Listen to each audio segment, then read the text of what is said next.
Ang pananakit ng ulo ay isa sa karaniwang karamdaman na maaaring maranasan ng lahat sa iba't ibang uri ng kadahilanan.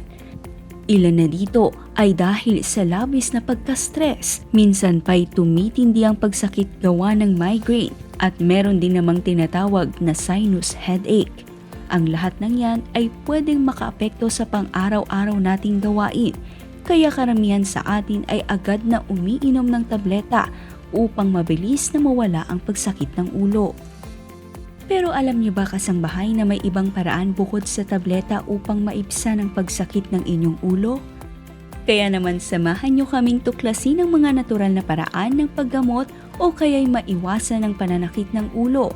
Bukod sa natural, masasabing epektibo ito at para na rin maiwasan na uminom na lang palagi ng tableta na maaaring may negative effect kung ito'y makagawi ang inumin sa tuwing sasakit ang ulo. Kaya naman alamin natin ang mga simpleng paraang ito na makakatulong sa ganitong kondisyon. Una, ugaliing uminom ng tubig. Dahil ang kakulangan nito ay isa sa kadalasang nagiging sanhi kung bakit nananakit ang ulo ng isang tao. Kaya always remember to stay hydrated. Pangalawa, cold or warm compress. Isa ito sa simpleng paraan. Ilagay ang cold compress o yelo sa area na pinagmumula ng sakit sa loob ng 15 to 20 minutes at kung nakakaranas ng migraine. Pangatlo, warm compress naman upang mabawasan ang tension headaches. Pwede itong ilagay sa mga areas tulad ng leeg, balikat o sa tuktok ng iyong ulo para matulungan ang mga muscles na ma-relax at umayos ang daloy ng dugo. Pang-apat, maging maingat sa mga kinakain dahil may mga pagkain na nakakapag-trigger ng headaches gaya na lamang ng madalas na pagkain o pag-inom ng chocolates, caffeine, alcohol at mga pagkain mataas ang MSG o nitrates. Kaya bawasan ang madalas na pagkain nito. Bukod pa dyan, palaging kumain sa tamang oras o huwag magpapagutom, lalo na kung madaling bumaba ang iyong blood sugar. Panghuli, siguraduhin na mataas ang intake mo ng magnesium levels na pwede mong makuha sa mga pagkain gaya ng leafy greens, nuts, seeds at whole grains. Dahil kapag ito ay mababa, pwede itong maging dahilan ng pananakit ng ulo o migraines. Kaya lagi din isaalang-alang na anumang sobra ay nakakasama at ganun din kapag may kakulangan tayo. Panglima, siguraduhin din na ikaw ay may regular na pag-ehersisyo at stretching na isinasagawa. Dahil ang pag-e-exercise ng regular ay makakatulong na mabawasan at mapagaan ang pananakit ng ulo. Ito rin ay upang mas maging maayos ang sirkulasyon ng ating dugo, mabawasan ang stress at mapanatili ang kalusugan sa ating katawan. Ang stretching naman ay upang matulungan na ma-release ang higpit sa mga muscles at para mapagaan ang sakit. Pang-anim, kailangan mo din na siguraduhin may maayos kang tulog para masiguro ito. Dapat tama at may sapat na oras kang inilalaan sa iyong sarili para matulog. Kailangan kasi na makapag-relax at makapagpahinga ang ating katawan at isip upang ikaw ay makatulog ng maayos at tuloy-tuloy. Patayin ang ilaw at umiwas sa lugar na maingay upang hindi ka maantala habang ikaw ay natutulog.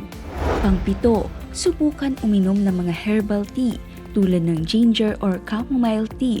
Makakatulong kasi ito para mapagaan ang pananakit ng ulo dahil ang ginger ay mayroong anti-inflammatory properties at mabisang panglunas sa sakit ng ulo, lalo na sa mga nakakaranas ng pagsusuka o pagkasira ng tiyan.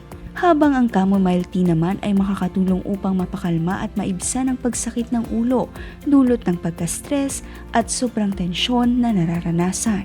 Pangwalo, ang mga inumin na may caffeine gaya ng coffee, tea o soda ay kadalasang nakakatulong para mapagaan ang pananakit ng ulo at sa sirkulasyon ng dugo. Pero ang sobrang pagkonsumo naman nito ay hindi din maganda o nakakabuti sa atin, kaya tandaan to drink caffeine in moderation. Pang-siyam, mag-apply ng mga essential oils sa ulo, likod, leeg o anumang bahagi ng iyong katawan. Mga oils tulad ng peppermint, lavender at eucalyptus oil. para ma-relax ang iyong muscles. Nakakatulong din na mabawasan ang pressure sa sinus at mabawasan ang paglala ng migraine. Pang-10, magpa-acupuncture. Ito ay isang tradisyon ng mga Chinese kung saan nilalagay ang mga karayom sa ibabaw ng balat, hindi upang ikaw ay masaktan, kundi para mapasigla ang enerhiya sa ating katawan. Pang-11, iwasan ang mga amoy na may matatapang na scents, tulad ng mga nakukuha sa matapang na amoy ng pabango o mga disinfectant sprays. Dahil kapag masyado tayong na-expose sa amoy nito, maaaring mag-trigger ang migraine. Kaya iwasan makalanghap ng matapang na amoy. Ang mga natural na paraan na ito ay may malaking epekto upang malabanan natin ang labis na pagsakit ng ulo. Pero tandaan din natin na ang bawat isa sa atin ay magkakaiba at kadalasan ay hindi mo makikita agad kung ano ang naaangkop para sa iyo. Ilan lamang ito sa mga makakapagpagaan ng bigat na nararamdaman ng sakit ng ulo. Kaya naman sundin mo ang mga tips na ito upang gumaan, maging maligaya at malayo sa karamdaman.